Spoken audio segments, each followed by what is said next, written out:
performance and momentum, just to pull that out of the bag and to do it convincingly. You know, we won 15-6. We left 9 points behind, you know, at the boot, and Australia never really looked like being able to break us down. And, you know, our fringe defence, when they were busting us, our scramble defence was really, really good, and I think every player stood up today and showed what we're capable of, what we've been crying out for. Shane, we talked about the scrum and hopefully getting parity, and then at best using it as a weapon. I mean, George Hook reckons the scrum won the game. I've never seen an Ireland scrum so dominant. It's incredible. Yeah, absolutely, and he's dead right. We all, you know, agreeing with George Hook is a scary thing. But, the fact is, the set piece is so important to the rugby union game, and the Irish just constantly work. I think they only had one scrum where they creaked in the whole game, and I think that was an absolutely fantastic achievement. But look, no, you can see the positives happening all the way through the game, like Sean O'Brien finally starting to break tackles and getting the ball going. Ferris picking up the goal child at half-time and throwing them back there at the back of the scrum. There's scrum happening. You know, that physicality, the guys just stood up to be counted. We've all known this performance was in them. We've bloody waited for it. But let's hope it continues on from here. We have 2 more to go, as Putin says. Joe, the prospect of Roland Garrett and Jonathan Sexton playing together, I mean, I just wonder what the dynamic was between the two of them there, and in the end it was obvious that Roland would have to take over the kicking duties if Johnny couldn't play, or couldn't get the next kick, but to have that option in there for the last 15 or 20 minutes, it almost seems like a masterstroke. Well, it's a luxury that not many teams have. You have a look at the teams in the World Cup. I know that you know, the All Blacks, for example, if they have got Dan Carter, it's a long way back to Colin Slade. You got Johnny and Ronan there. One's a young up and comer, the other guy has massive experience, knows how to close a game out, and I think they complemented each other. They have kind of, I think, a love-hate relationship. You know, there's a real respect between them, and at the same time there's a real competitiveness between them as well. I'm sure you're delighted that there didn't seem to be any serious injuries at all. All your boys managed to get out of the field in one piece. No, Ken made sure. Shane and I were saying as we went through the game, I think it was 7 times that Ken went down. But that's a level of commitment he was showing. I think he was probably just getting tired, had a little rest and went again, and it was great to see.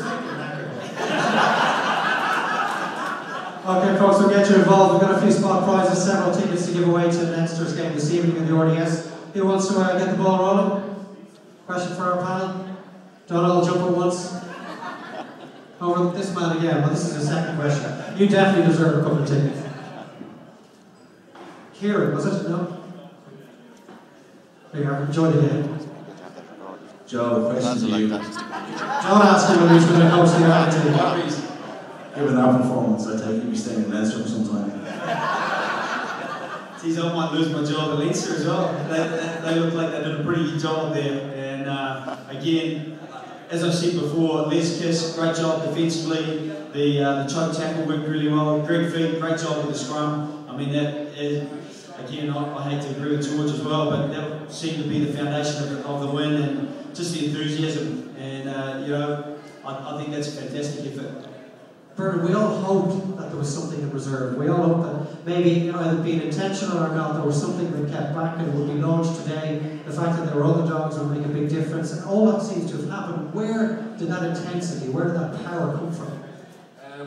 I think we all have been involved in teams where the week of the match, you know, something's different. And I know that before the England game in March, you know, Raj spoke to the very personally about how important that game was. And you feel that this week, I know every game's important, but this week, you know, even Brian said, Paulie spoke about going into the well. You know, when the senior players speak, you know, with real passion, and there's a real difference, and they know their backs are to the wall, they know this is a massive game, they know that their reputation's on the line. You know, for a lot of these teams, the last World Cup, and effectively, they need to get into that state to show that kind of performance. You know, and it's replicating that now against Russia, against Italy, and hopefully in the quarter-final, it's going to decide whether how far we go in this competition. We made it easier for ourselves. That's a huge hurdle. And for the overall landscape of the World Cup, New Zealand must be happy now because it means South Africa, Australia might be knocked out in the quarter-finals. You know, so there's huge ramifications. We have an easier route if we can go and finish the job against Russia and Italy into a final or semi-final. And whatever was done this week, you know, and I think a lot of it was off the field. A lot of it was just psychologically getting ourselves right, willing to. suppose forget that there's their bodies. You know, the way they threw themselves around there, it was like they had no respect for their bodies for 80 minutes, and it's true. You know, that's the only way we can perform, by getting in people's faces, and I think it's a massive positive for us, and hopefully we get momentum there. Okay, next up, your man on the back there, yeah? We might as well have another couple of tickets. I'm sure it's going to be a wonderful question. Right, enjoy the game. I'd like each of the panelists to nominate their man of the match. Sorry, just have Shane. I definitely deserve the tickets. Was he playing? Mike Ross in the scrum. That's what I go for. The most influential man in the park out there today. Joe. Shane and I were talking during the match that we thought the Irish player of the day was Byrne now. The way he kept throwing the line out to the Irish boys and splitting the ball. But in a game like that, it's really hard to choose a man of the match. I think that for me, I still thought Sean O'Brien was immense. How he got Guinea just before he got to the line there, defence and attack, he was seldom taken down, if ever, in the first tackle. And I know there's a few sore Aussies, and so he's my man of the match, because if he made some Aussies sore, I'm happy with that. Well, that's just last time the lads were talking about Shane mentioned Rory Best, and he was incredible at hooker, not necessarily steering you in the direction of your own position. No, I think Rory's going to be, obviously with Flannery gone now, he's so important to us, and he's a very, very good scrummager, and he would have been a big part of that pressure we put on the Australian scrum. I have no complaints if any of the front row got it, but I agree with Joe. I think we needed someone to really bring the game to the Australians, and Shawnee did that. You know, he made that half yard every tackle, which gave us quicker ball, easier clean out, and he's just breath of fresh air. And I think that backbone now really looked really powerful today, and really good balance amongst the three of them, and we can have real confidence that they're going to be able to match up any team they come across. I was asking you during the game what sort of a guy Shawnee would be before a big game. Would he lie awake at night, desperately waiting for the following day to arrive? And you said he puts a pretty frightening figure in the build-up to a game.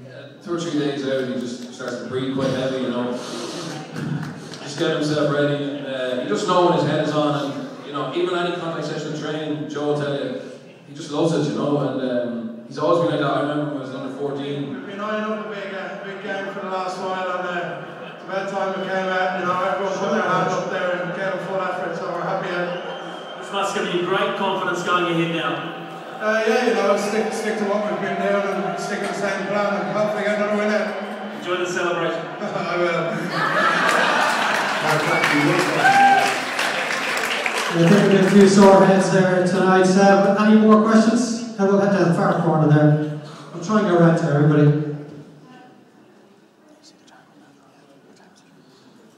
Joe, just a question for you as coach. For the next match, what would you do? Rest a lot of those players?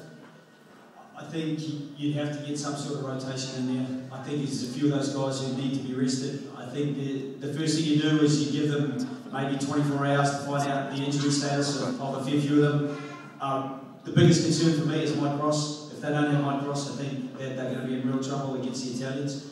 And so, you know, if he needs a week off against the Russians, I'd give him a week off.